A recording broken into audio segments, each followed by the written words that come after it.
El-Rufai's legal troubles began on the 12th of February 2026 when security operatives allegedly attempted to detain him at the Nnamdi Azikiwe International Airport in Abuja following his return from abroad.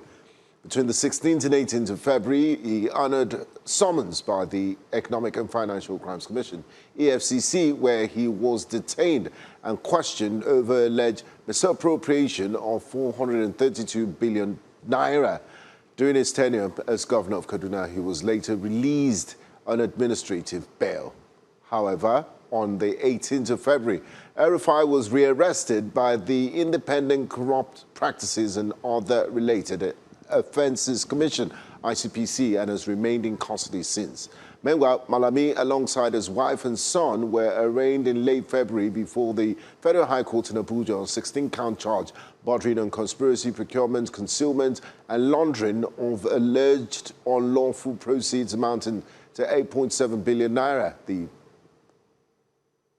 trio pleaded not guilty and were remanded in custody pending bail hearings scheduled for 6th of March 2026. Malami and his son are being held at Kuje Correctional Center in Abuja, while his wife is detained at Suleja Correctional Facility in Niger State. Well, reacting to the developments, the ADC has accused the federal government of selective justice, citing the rapid interagency transfers, detention patterns, and pace of prosecution as grounds for concern. The party maintained that while no citizen is above the law, investigations must be transparent, constitutional safeguards upheld, and prosecutions conducted fairly based on credible evidence.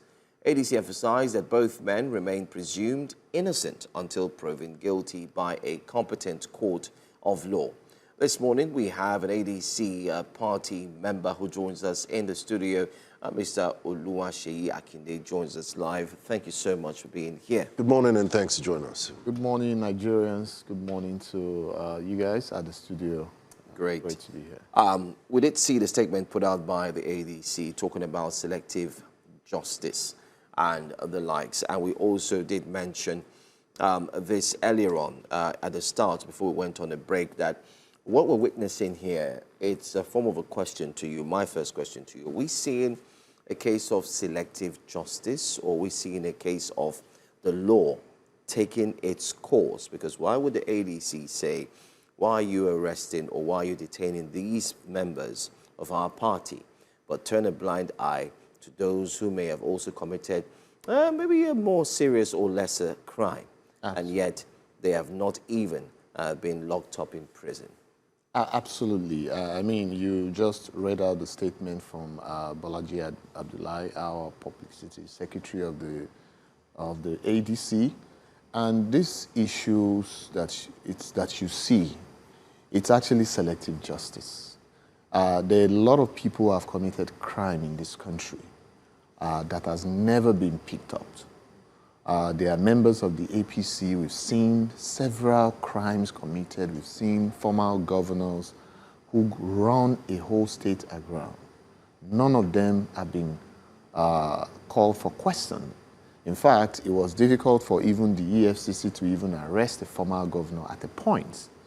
So what we have seen here is a deliberate attempt to weaken voices within the opposition. You must have seen somebody like the former governor of Kaduna State, who has been very vocal. This was a man who also played a crucial role in the victory of this same APC when they were in the, during the last election, that even brought the same government into power. But today, because he no longer agrees with them, he no longer agrees with the principle on which the APC is formed, and now he's saying, I don't believe in the principle of this party. I think we found another party that seems to have an ideology that can drive the progress of Nigeria. Today, he has become their enemy. And what you see them do is to use institution of government that should be used legitimately. They are now using it to humiliate members of the opposition party. Today, you've seen them is El-Rufai. Tomorrow, it might be the next voice in the ADC. And democracy is dying. Democracy thrives where there is opposition. And you must allow people to express their free will. Nigeria cannot be a one-party state. And so therefore, we are calling out to the rest of the world. We're calling out to Nigerians to see what is currently happening. I mean, you cannot continue to use the institution, like we clearly stated, nobody is above the law. When people go against the law, when they have questions to answer, let it be done transparently. Take people to proper courts. Those who deserve granting of bail, let them face their prosecution. Many of them today who are sitting today, look at the Senate president, had a case, several of them. What happened to those cases? Are these institutions of government that are now being used to hound members of the voices in the opposition, are they sleeping? Will they say that they don't have those files? So this is what we're saying. And we feel for the sake of democracy to make sure that the opposition will be able to play their role. Because the major job of the opposition is also to hold government responsible on some of the policies that we see. An election is just a year from now. Campaigns are starting. People are going to be hearing their voices. People want to contest for election. And you want everybody to be afraid so that they won't go up against your party. We are not afraid. And opposition voices will continue to speak and address these issues. Now, talking about addressing this issue, your party has, a political party, you have all sorts of individuals joining. Politics is a game of numbers, so sometimes you have strange bedfellows, and the fact that you're being very defensive of people that were senior members of this same APC just about 3 years ago, some were former ministers, very senior and vocal members of the APC. You didn't know what they were doing when they were in APC. They allegedly committed these crimes when they were in APC. So in saying that, justice is not fair, is not balanced, and like you rightly also mentioned, that your spokesperson, Bolaji Abdullahi, said no one is above the law. So, well, why don't they face the law? If you do the crime, you pay the time. So regardless of party affiliations, and it's left to the government or the Ministry of Justice to pursue any case it deems fit at any time. Yeah. Forget that there might be criminals in this party B or party A, but the ones that they've seen and they feel have questions to answer. Ordinary Nigerians that are apolitical and have no vested political interest will say, well, it's karma, it's their luck. Let them face the time. Yeah, so we're not against people being prosecuted. What we're saying is that let the law in Nigeria, let people go through the court process. Yeah, but they're going through the court process. So they're going through the court process. People are granted bail. You pick them up immediately. You are doing things wrongly. That's what we're saying. So you move from EFCC. Yes, you move from EFCC, DSS, EFCC, ICPC. I mean, these are very wrong things. And it's a very strange time in Nigeria to see how politicians are using institution of government that is meant to do their own job. Now, you see, when the former president, Goodluck Jonathan, was president in this country, he said something. He said, I have no enemies to fight. And under that administration, we saw freedom of expression. A lot of people came out openly against the government, several things. All the people who are in this current APC government today, even the current president. Even the current president said all kinds of things against that president. And he said, look, there would be no political prisoner under my government because Nigeria is a democratic country and the opposition must have a voice. And we're not going to prosecute them because they speak out. People are speaking out because they want their country to get better. That is the reason. So in a situation whereby, yes, you said, oh, crimes have been committed, we're saying let people go through the court process. And we're saying, let us also see, there are former governors who are in the APC who committed grievous crime in this country. They are there. Nothing has been done. So if you want the system to work, if you want us to see you fighting corruption, we're saying, let us see some balance. Let us see justice in its true sense. Not for you to want to say because, oh, somebody wants to contest for governor, and you know he's popular. I don't speak for the government, but in response to that, they might say and point out to somebody like a former minister also of that level, Chris Ngige, who's still a member of the ruling APC, that is, facing scrutiny, answering questions from the EFCC and is under investigation. Isn't that balanced? I mean, it's not balanced. We know that the APC is even divided into two as we speak. The Buhari supporters, those who work with the Buhari government, are not with this current government because they don't believe in some of the policies which this government has implemented. So there's a sharp contrast in ideology within the APC itself. Those who worked with the Buhari government believe that some of the policy this government has introduced has actually, created the kind of suffering that we've seen. I mean, you took out 5 trillion. So there are levels APC to membership. APC membership. So it's either you are in Ashiwaju's camp and you wear his cap. Are you sure about that? Yeah, I mean, that's what we see. No, because he's saying that Ngige's detention is there. Ngige's persecution is because he's not aligning as a member of the APC. So you can't, because some of them are just in that party. Let's mention names. And these are quickly, just to add. Sorry, you had mentioned. Let's look at a few names. Former governor of Delta State, His Excellency. Even though we discussed this yesterday about using such words when you find out that people have their case in court, but he hasn't been proven guilty yet. There was an account of some monies missing during his time as Dr. Ifeanyi Okowa. Dr. Ifeanyi Okowa. Money were missing, but all of a sudden he was invited to the EFCC just once. And after that, we did hear of he moved to the APC. Moved to the APC. The EFCC has kept mum, no invitation up until now. You did mention the Senate president, the issue of the monies that were missing, and all of a sudden, after the EFCC has spoken tough, everything has gone quiet. Recently, again, we saw the White Lion, the former governor of Kogi State. He was handed his passport to go for pilgrimage. Exactly. And the moment he aligned forces with the APC, even running the campaigns and so on, he was at the State House as well, meeting with other APC members. That's just 3 persons we've mentioned. And time will fail us if we start to go on. But these names are not just ordinary names. They are names of counterparts of those who are currently in detention. I'm talking about Nasir El-Rufai, and not forgetting to former Attorney General of the Federation, Malami.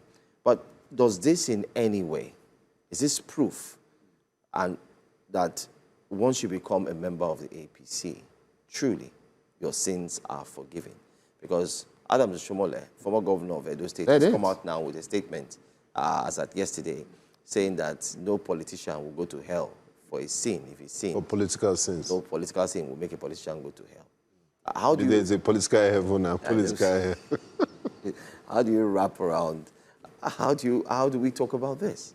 I mean, these are very strange things. And it's strange because, you see, politics and governance should be separate. This party came on its own ideology of progressive. We want to follow the ideology of the outlaws. We want to follow the ideology of the Tafawa Balewa. But today, what we've seen is that democracy is dying under this government. What we're seeing is increase of crime, corruption. Look at the budget, look at the performance. Let's even look at all these things. Now you are arresting people, government agency that has never prosecuted no single person. I mean, since this government came to power, we have not seen the ICPC. We've not seen them maybe publicly come out to even pursue any cases.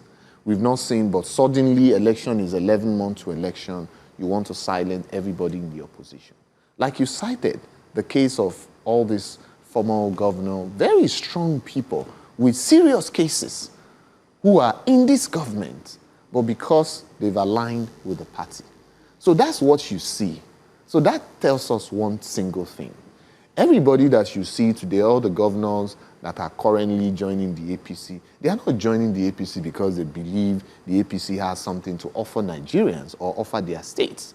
They are joining the APC because they are all crooks and they are looking for ways to hide their crime and to look for a safe haven so that they won't be prosecuted. But it's just a matter of time. No government lasts forever. And it's just a matter of time in the 2027 election, Nigerians will make their choice. Anybody who feel it will be easy to rig this election will have Nigerians to battle with. When you say Nigerians, are you talking about the Nigerians who are watching this program or the ADC? There's also a clarification that, we're talking about corruption now. The ADC is not also free from having members who were once corrupt that have moved into the party system as well. I mean, the Attorney General of the Federation, former, who is now under detention with his family. We've seen the number of houses, the weighty allegations. So is the ADC trying to also be like the APC to say, because you are in our party, therefore we'll have to shield and protect you? No, the ADC is not shielding anybody who has cases to answer. What we're saying in the ADC is that the democratic rules that guides prosecution must be followed. We are saying that we don't want to be a banana republic. You don't run a country by just picking people up, doing a media trial, alligating them without proving it in the court of law. That is how democratic nations run. So what we are saying is that if there's anybody who has a case, don't do the media trial. Let them go through the court process.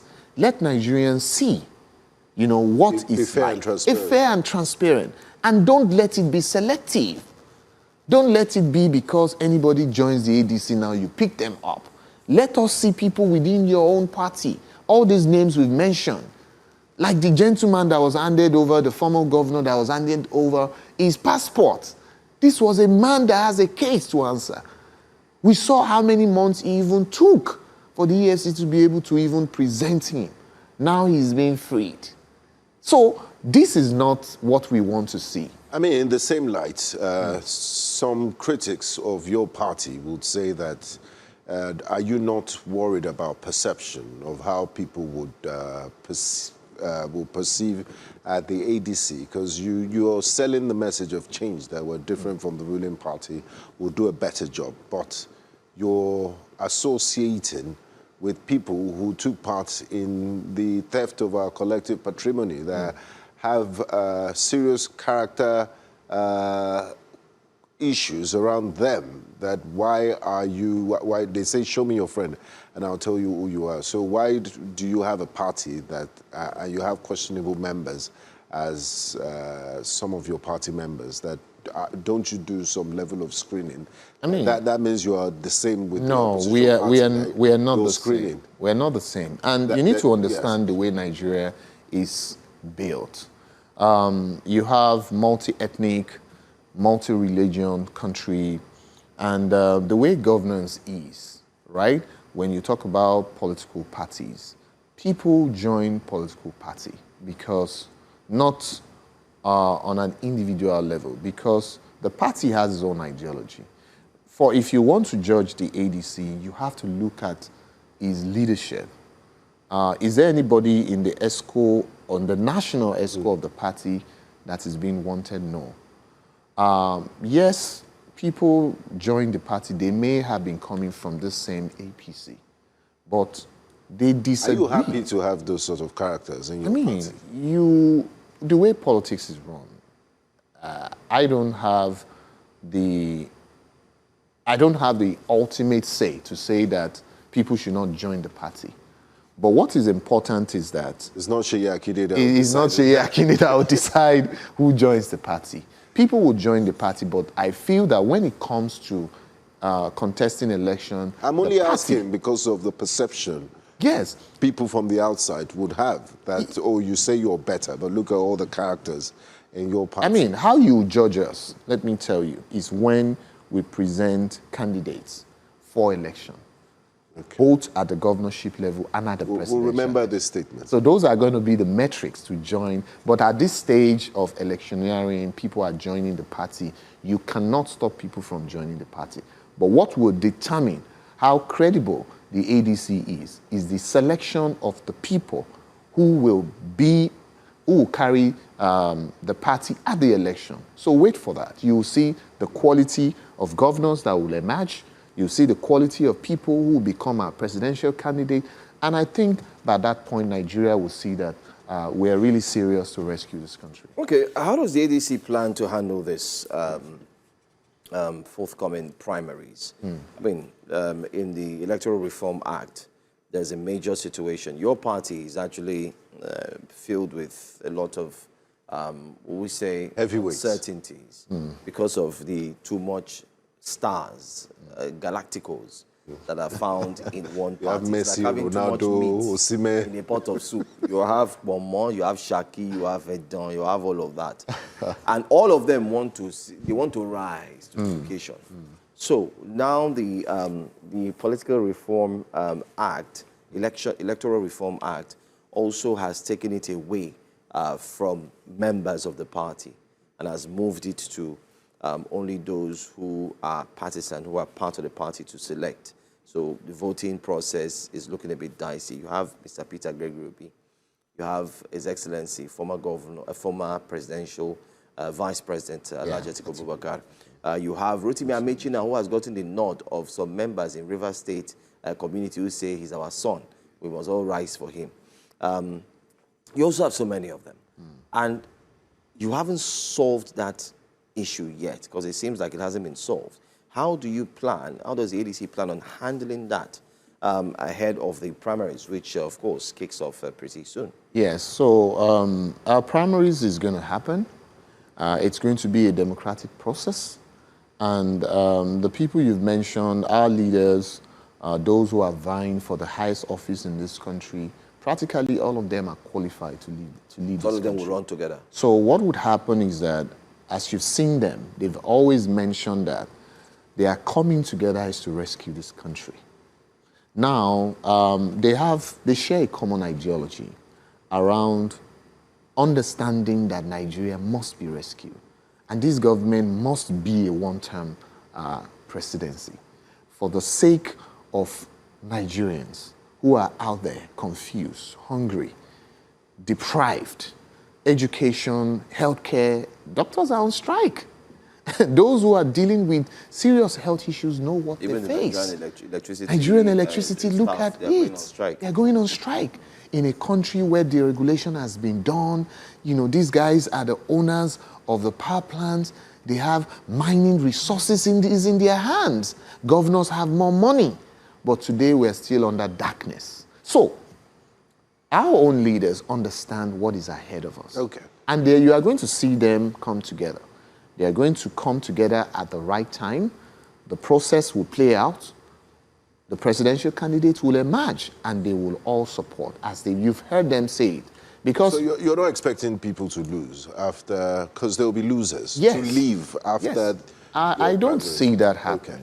We've seen commitments from them. We're running out of time. Quickly, just before we wrap up, there's been criticism of the quality of opposition in Nigeria. They say, just like the issues we've been discussing so far today about, or you say justice is selective, but you're not petitioning EFCC, you're not protesting, you just issue statements, that's not the way opposition is done. You should be more, you should be harder, and you should do more than just issue statements and talk. How would you respond? I mean, the ADC is facing very serious, members of this party are being targeted by this government. And everybody in this country must know that. We are playing our role as an opposition. We are leading protests. You saw the protests. You saw many of our leaders come out during the electoral law passage. You've seen us being at the forefront. We're speaking out. And at the right time, when we need to lead mass protests, we will come out. We're not afraid of anybody. This is our country. We're not running away from this country. We're going to make sure that this country works for the larger percentage of people who own this country. Young people, middle age, everybody who is working hard in this country deserves a better life. And Nigeria must not just work for less than 10% of the people who are in the political class, who feel Nigeria is their birthright and the resources of this country belongs to them. We would make sure that Nigeria's democracy is returned to a place where Nigeria works for the working hard people in this country, which all of us are part of that. So we will play our role, and we're already playing that role. Thank you so much, Oluwaseyi Akinde, member of the Opposition African Democratic Congress, ADC, for joining us and sharing your insights with us. We'll continue to monitor the situation, and thanks for always honoring our invitation. Thank you for having me.